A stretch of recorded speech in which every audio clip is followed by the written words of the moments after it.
आपकी दिनचर्याओं में कोई चेंजिंग नहीं आएगी, कोई बदलाव नहीं आएगा। अब जो नहीं जानते, अभी से मेरा चैनल है उसके ऊपर ओके करो, सब्सक्राइब करो और मेरे से जुड़े रहो।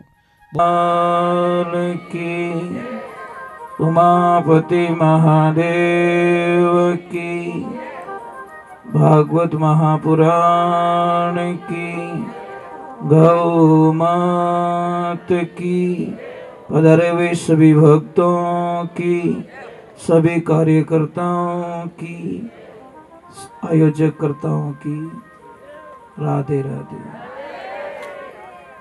राधे राधे।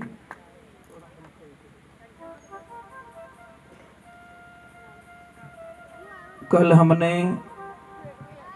भागवत जी को विश्राम दिया था।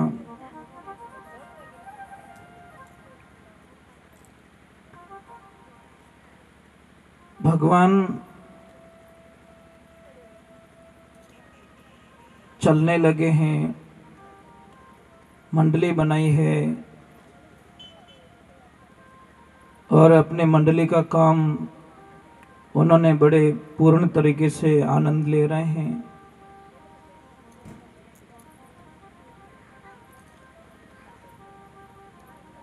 भगवान ने पूतना का वध किया, भगवान ने षटकासुर का वध किया,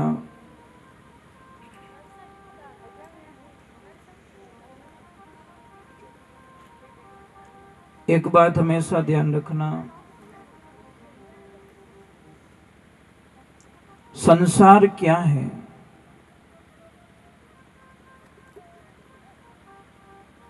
संसार के हमेशा दो शब्द रहते हैं, मतलब प्लस और माइनस।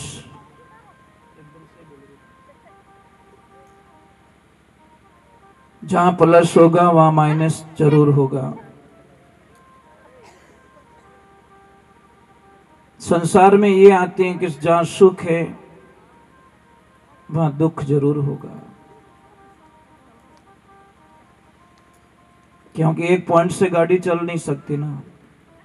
जहां सुख है तो वहां दुख जरूर होगा। अगर दिन है तो रात जरूर होगी। अगर आप हंस रहे हो तो रोना कभी भी अपने मारवाड़ी में देख जो, कोई भी ज्यादा हंसे न, टाबर रहे हो चाहे कोई भी, आप अभी ने कहें कि इतो मत हंस, अब रोना स्टार्ट हो जाए। मतलब अभी तुम घड़ी पलक पहले तो थोड़ा हंस रहा है और अभी थोड़ा कहीं कहीं देखना हंसते हंसते से प्रक्रिया रोने की स्टार्ट हो जाती है। ये संसार में होगा, ऐसा होगा, आप कल्पना मत कीजिए। अगर आपका मित्र है तो आपके दुश्मन भी है, 100% है कोई न कोई दुश्मन। अगर आप अमीर हो तो दुनिया में गरीब भी बहुत बैठे हैं। एक जैसी परिस्थिति आपको कभी नहीं मिलेगी। एक बात ऐसी है, जो परे हैं दुनिया से, सबके विलोम शब्द है, मतलब विपरीत शब्द। एक बात बता दी, आनंद का, आनंद का विपरीत शब्द बताओ कोई। आनंद का शब्द है ही नहीं। आनंद से परमानंद बनेगा, परमानंद से ब्रह्मानंद बन जाएगा, परंतु उसके विपरीत जो आनंद की दिशा में जाए। तो भगवान प्रकट हुए तो सबको आनंद हुआ है। क्या हुआ? आनंद, परमानंद, ब्रह्मानंद। भगवान ने पूतना का वध किया।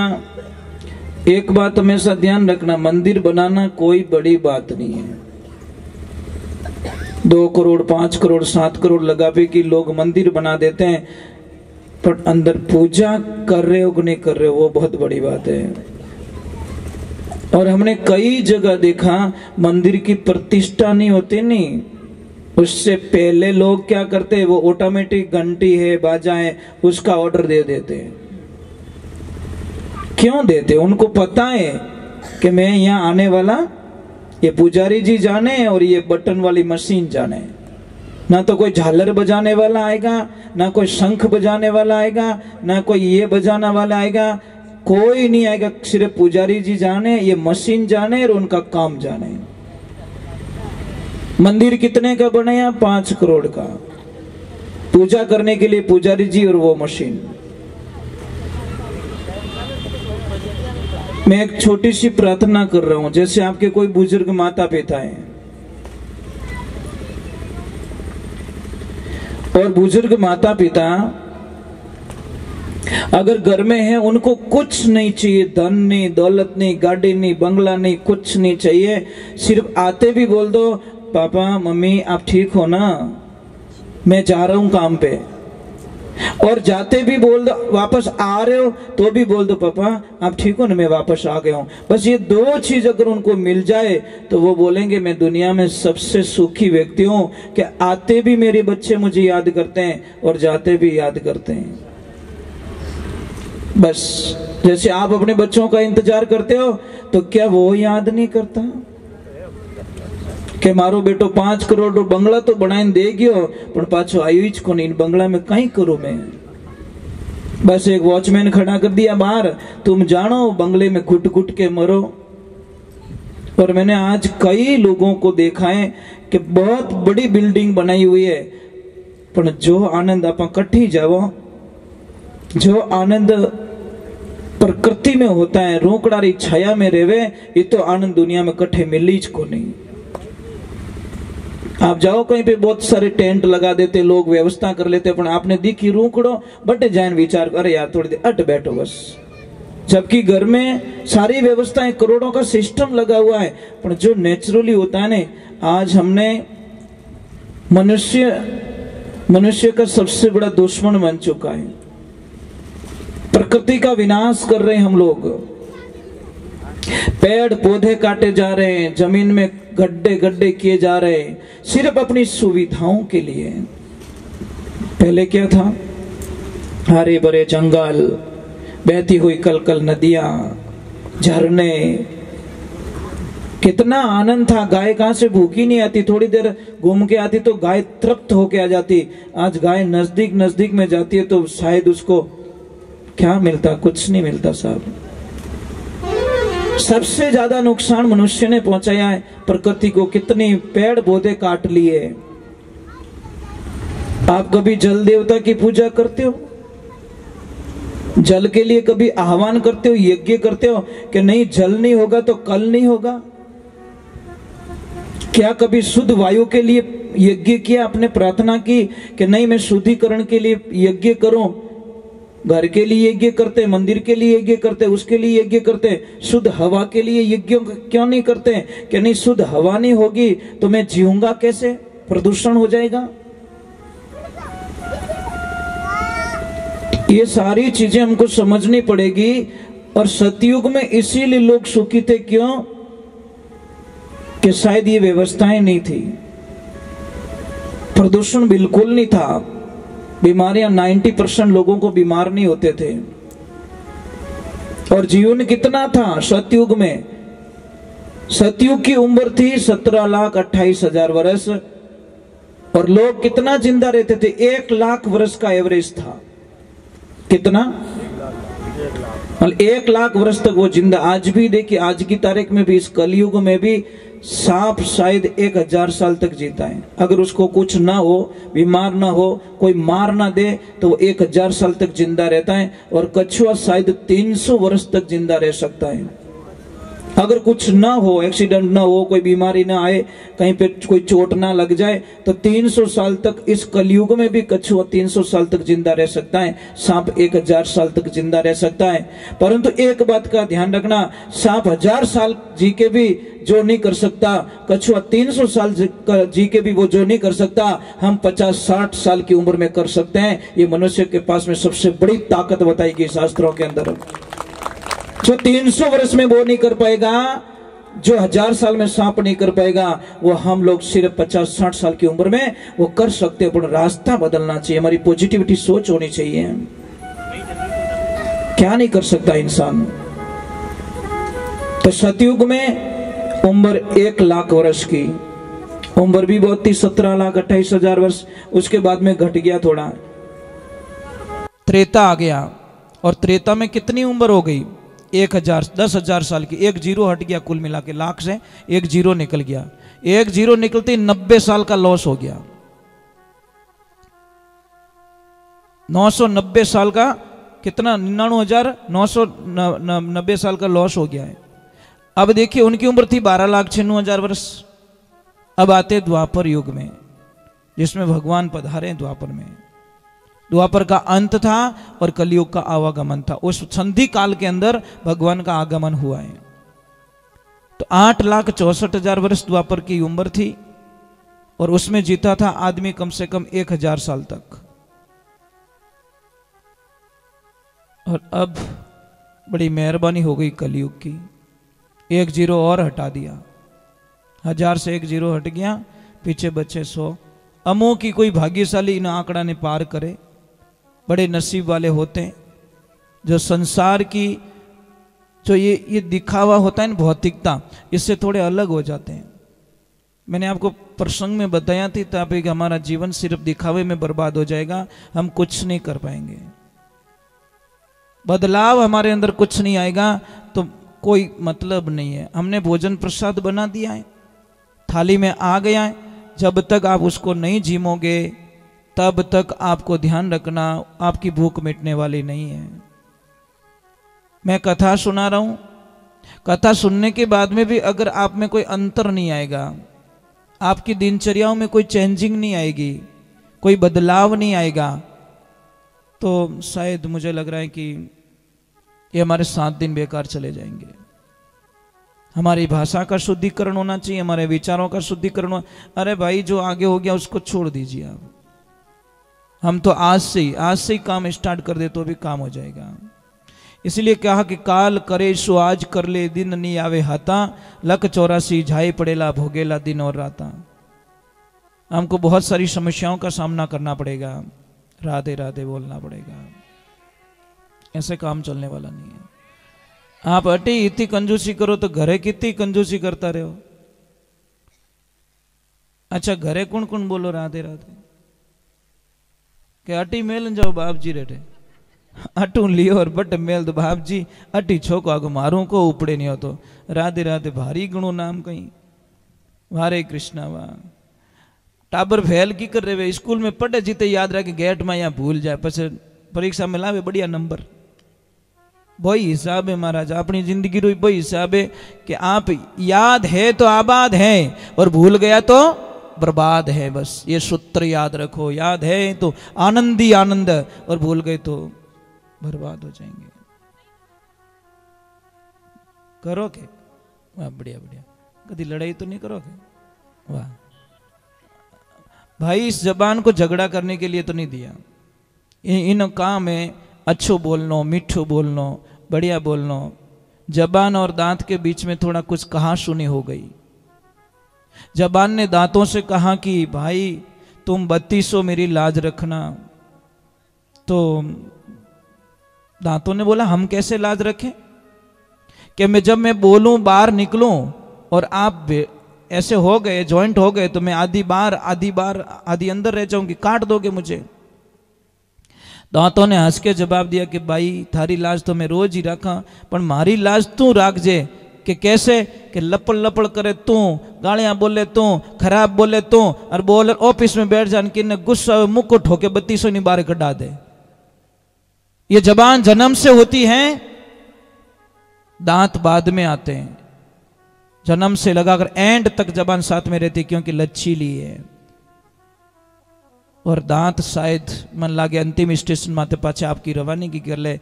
आवी 2-3 शायद 12 महीना 2 साल में आना स्टार्ट होते हैं और शायद अंतिम स्टेशन पे जब जाते हैं वापस आया ज्यों पाछा कर दे भगवान, दांत पाछा ले ले के बस ये तेरे पास थे ही नहीं, आया तब नहीं था, अब जा रहा है तो ये भी तेरे पास रहने वाला नहीं है। तो जिंदगी में ध्यान रखें, हमको अच्छा रहना, बढ़िया बोलना, मीठा बोलना है। राधे राधे। थोड़ा जोर से भाई, 2 दिन तो परेशान और करूंगा। पछतान कोई आइन घरे नहीं कहे कि भाई राधे राधे बोलो नहीं, दाता राधे राधे बोलो नहीं। पर एक बात का ध्यान रखना, हम चले जाएंगे, मैंने पहले ही बोल दिया कि हमारे शब्द यहीं रहेंगे, इनको ले जाने वाले नहीं है। जब कभी भी यहाँ से निकलो तो यहाँ तो बोल देना कि यहाँ पे कोई आया था, कोई पागल राधे राधे बोलाने वाला, परेशान करता था, हर 5 मिनट बाद में बोलता था राधे राधे बोलो, हर 5 मिनट रोती फिर राधे राधे। क्या करे, रह भी नहीं सकते न उसके बिना, श्वास के बिना नहीं रह सकते। तो भगवान को बहुत सारी समस्या बालपण में आती है। आप क्या सोचते हो कि आप में ही समस्या है? अरे जब हम भगवान के कथन पढ़ेंगे ना, तो आपकी समस्या तो 1% उनके सामने नहीं लगेगी। कितनी मुसीबत में उन्होंने जीवन जिया, जन्मते ही उनको अपने माँ बाप का साथ छोड़ना पड़ा। इन्नु मोटो दुर्भाग्य कहीं वे सके महाराज। एक तरफ हम भागवत सुनते हैं, फिर हमारे दुख का रोना रोते हैं, तो बहुत बड़ा कष्ट होता महाराज। जन्मते ही मेरे प्रभु को शायद दूध तक नहीं मिला, और उसी टाइम में मेरे प्रभु को अपने माता पिता को छोड़ के दूसरी जगह जाना पड़ा। ये तो दुख तो आपा में नहीं पड़ियो, इतना कष्ट तो नहीं पड़ा हमारे में, फिर किस बात का रोना। और बटी कटे शांति भाई, वहां पे भी कहां शांति है? रास्ते में भी बड़ी मुश्किल से रास्ता मिलता है, अंधेरी रात होती है, फिर जाते हैं भगवान, वहां पे भी कहां शांति है? पूतना चली जाती है मारने के लिए, सटकासुर चला जाता मारने के लिए, कितने कितने राक्षसों को बालपने में भगवान ने भेज दिया मारने के लिए। आप सोचते हो भगवान का जीवन बहुत अच्छा रहा होगा? भगवान श्री राम के जीवन को देख लो, कितना कष्ट। पिताजी को ये भी नहीं बोल पाए कि पिताजी मुझे वनवास क्यों दे रहे हो, कुछ नहीं बोला, सिर्फ इतना बोला ये मेरे पिताश्री का वचन है, बस निकल गए वन को। हरे कृष्ण। वहां भगवान ने अपने जीवन को जी के बताया, हमारे को खाली पाखर फॉर्मलिटीज करके नहीं बताई, जीवन जी के बताया। देखो मैं अंश अवतार होते हुए भी, भगवान का अंश होते हुए भी, मेरे में भी। इसीलिए किसी ने लिखा, समय का खेल निराला भाई, समय का खेल निराला, समय के आगे झुकना पड़े, चाहे कितना बड़ा बलवाना, झुकना पड़ेगा। कभी फीलिंग मत करो, दुख आए तो भी प्रभु का प्रसाद। और भगवान को एक देखा, कृष्ण को आप देखते होंगे, कृष्ण लीला देखते होंगे या कुछ भी टीवी पे, आप हमेशा देखिए वो मुस्कुराते रहते हैं। बस सबसे उनका मेन पॉइंट्स देखिए, इतनी मुसीबत फिर भी मुस्कुरा रहे हैं। मीरा भाई तो यहां तक लिख दिया, हरि सोहनी सूरते मोहनी मूर्ते गुगर वर्णा केस। वाह भगवान, क्या लीलाएं तेरी, बस तेरे बिना नहीं रह सकती। सोहनी सूरत मोहनी मूरत गुगर वर्णा केश। के भाई मीरा गिरधर नागर, तू मिलियो कर नटवर रो वेश। घड़ी नहीं आवड़े रेश, मारा कृष्ण कन्हैया तू जाई वस्यो प्रदेश। मारे भगवान वाह। तो महाराज वहां से समस्याएं थोड़ी ज्यादा हो जाती है, तो कई बार क्या करते लोग, थोड़ा जगह चेंज कर देते हैं कि चलो यार यहाँ रोज रोज की परेशानी है, ये मेरे से मानता नहीं है, ये मुझे परेशान करता है, छोड़ो राड करता बाढ़, बढ़िया थोड़ी जगह चेंज कर लेते हैं। तो देखिए कोई पति पत्नी बड़े आराम से रह रहे हैं, माँ घर पे रह रही है। रविवार का दिन था, माँ को बोला कि माँ आज हम थोड़ा हमारे दोस्तों के साथ में एंजॉयमेंट करने के लिए जा रहे हैं, एक काम करना तो थोड़ा भोजन प्रसाद बना के खुद ही जिम लेना। माँ बोली बेटा मुझे गैस का चूल्हा चालू करना भी नहीं आता, मैं कैसे रोटी बनाऊंगी, कैसे करूंगी। तो उनकी जो बेटे की बहू थी वो बोली माँ देखो माँ ऐसे परेशान मत करो, एक काम करना सामने मंदिर है ना, वहाँ भंडारा चालू है, उस भंडारे पे जाके जिम लेना, वहाँ पे जिम लेना। जब हम वापस आ गए तो माँ क्या बोली, देखो कितनी भोली होती माँ। माँ बोली कि बेटा तुम जो दोस्तों के साथ में एंजॉय करने के लिए जा रहे हो ना, एक काम कर जो आधा किलो मारी लेता आओ जो। तो उनको क्या पता, उन्होंने सोचा कोई फल फ्रूट है या कोई खाना होगा, उनको क्या मतलब मौज मस्ती करने के लिए जा रहे हैं। ये सारी बातें मतलब वो उनका जो पोता था ना वो सुन रहा बड़े ध्यान से। कार निकाली, बैठे अंदर, और जैसे ही आधे रास्ते गए वो पीछे से बच्चा बोला कि पापा मैं एक बात बोलूं। कि बोलो बेटा। मैं बड़ा हूंगा, बहुत पैसे कमाऊंगा। पापा बोले बहुत बहुत धन्यवाद बेटा, बहुत बड़ा प्लान है तेरा। पापा मैं एक बहुत बड़ा बंगला भी बनाऊंगा। क्या बात कर रहा तू, बंगला बनाएगा? हाँ पापा मैं बंगला बनाऊंगा, परंतु पापा मैं बनाऊंगा कहाँ, ये तो पूछ लो कि कहाँ बनाएगा बेटा। कि मैं एकदम मंदिर के सामने। कि क्यों बेटा? कि मैंने आज ही प्लान बनाया है, जब तुम बूढ़े हो जाओगे मैं और मेरी पत्नी एंजॉय करने के लिए जाएंगे, सामने कोई मंदिर होगा तो कम से कम तुम भूखे तो नहीं मरोगे, कम से कम भूखे तो नहीं मरोगे। इतनी तो आशा है, मंदिर जहां सामने होगा कुछ तो खाने को तुमको मिल जाएगा, क्योंकि हम तुम्हारी परवाह करने वाले हैं। वो तो गाड़ी बटू पाची फेरी के तो एडवांस में प्लान बना रही है। वो वापस आए, दोनों पति पत्नी माँ के चरणों में गिर पड़े। माँ आज के बाद दोस्त की दुनिया छोड़ सकते हैं, पर तेरे चरणों को छोड़कर हम कहीं नहीं जाएंगे। घर में देवी बैठी, वो दुखी, और हम किसी के साथ में मजाक कर रहे हैं, ये संभव नहीं हो सकता। तो भगवान की लीला हुई।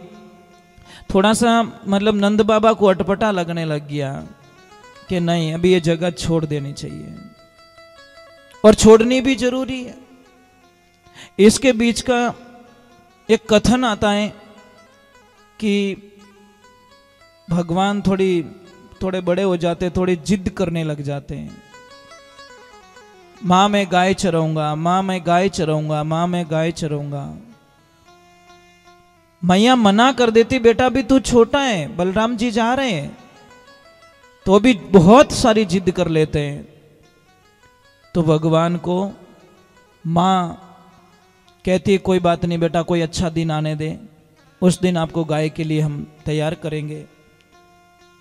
और जब गोपाष्टमी आई उस दिन भगवान प्रथम बार गाय चराने के लिए, बछड़े चराने के लिए जाते हैं।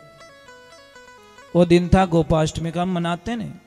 गोपाष्टमी बहुत सारी जगह मनाते हैं, गाय माता को लापसी भी जिमाते, वो भी करते हैं। तो गोपाष्टमी के दिन भगवान को गाय चराने के लिए निकाला जाता है, उनसे हाथ से तिलक करवाया जाता है। और भगवान की कृपा देखिए, आप ईश्वर की कृपा देखिए। अब वहां पे लीला कुछ और हो जाती है। जब बछड़ों को चराने के, थोड़ी कम आवाज रखो, कम आवाज, थोड़ी कम आवाज रखिए। तो देखिए भगवान की लीला देखिए। वहां पे गए,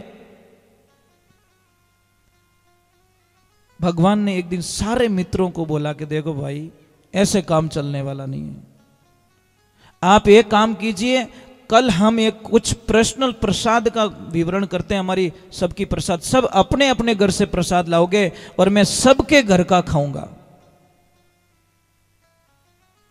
महाराज भगवान की लीला देखिए। अब सारों ने तो हाँ बोल दिया। एक मित्र था बहुत गरीब बेचारा, खाने के लिए कुछ भी नहीं। उसने बोला कृष्ण मेरे घर पे कुछ भी नहीं है, तो कुछ भी लेके आ, परंतु लेके आओ।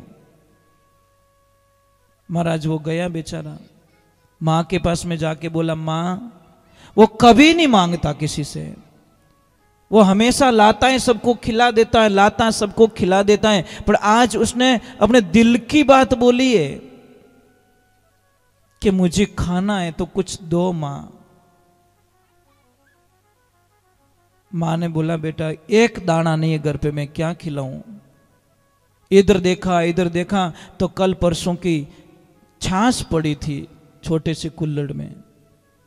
बोला बेटा ये ले जा। अब वो लेके तो आ जाता, अपने मन में घृणा हो जाती है, मैं उसको कैसे खिलाऊंगा। नहीं ले जाऊंगा तो भी डांटेगा, खिलाऊंगा तो 2-3 दिन पहले की एकदम खट्टी छाछ है, मैं कैसे खिलाऊं उसको। भगवान की लीला होती है। वो एक पेड़ के पीछे आके खड़ा हो जाता है और बोला वो सबका खा लेगा तो पेट भर लेगा, मेरे को परेशान नहीं करेगा। पर भगवान को तो उसका खाना था। बोले बोले रुको रुको मैं ढूंढ के लाता हूँ। जैसे ही वो गया तो देखा कृष्ण आ रहे हैं, वो कुछ न कुछ खा लेगा। तो उन्होंने आव देखा ना ताव देखा, अपने मुंह में छाछ को उड़ेल दी। अब उड़ेल दी तो पूरी पी नहीं पे, तो मुंह भुला के खड़ा हो गया। अब वो बोल पा नहीं, अरे लाया नहीं, वो कुछ नहीं, वो इशारा कर रहा है ऐसा वैसा। भगवान बोले पक्की चोरी की है तूने। भगवान ने कुछ नहीं देखा, ऐसे दोनों हाथ करके ऐसे लगाया ना जोर से, क्योंकि मुंह तो पैक था, जोर से लगा कि लॉक खुल गया। और जैसे ही लॉक खुला तो वो छाछ कहां गई? भगवान के मुंह पे। और जैसे ही भगवान के मुंह पे गई, बोले वाह वाह वाह वाह, क्या आनंद आया, क्या प्रसाद लेके घूम रहा है, चोरी चोरी अकेले खा रहा है। ये सारा दृश्य देख दिया ब्रह्मा जी ने। और ब्रह्मा जी को घृणा हो गई कि ये भगवान नहीं हो सकता, ये भगवान हो ही नहीं सकता। मैंने तो भगवान के दर्शन अलग रूप में किए थे, लगता तो वैसा ही है, पर ये नहीं हो सकता, ये भगवान नहीं है। क्योंकि जब जन्म हुआ था मैं गया था, अवतार हुए थे मैं गया था, मथुरा गया था, मैंने भी फूल बरसाए थे, दर्शन किए थे, परंतु मुझे शंका हो रही है ये भगवान हो ही नहीं सकते, ये मेरे नारायण नहीं हो सकते। ब्रह्मा जी को शंका हो गई। तो अब देखो ग्वाल बाल सब गायें चरा रहे हैं, कोई क्या कर रहा है, कोई क्या कर रहा है। वहीं पे एक कथन आ रहा है, देखिए तो थोड़ा गुणगान कर देते हैं।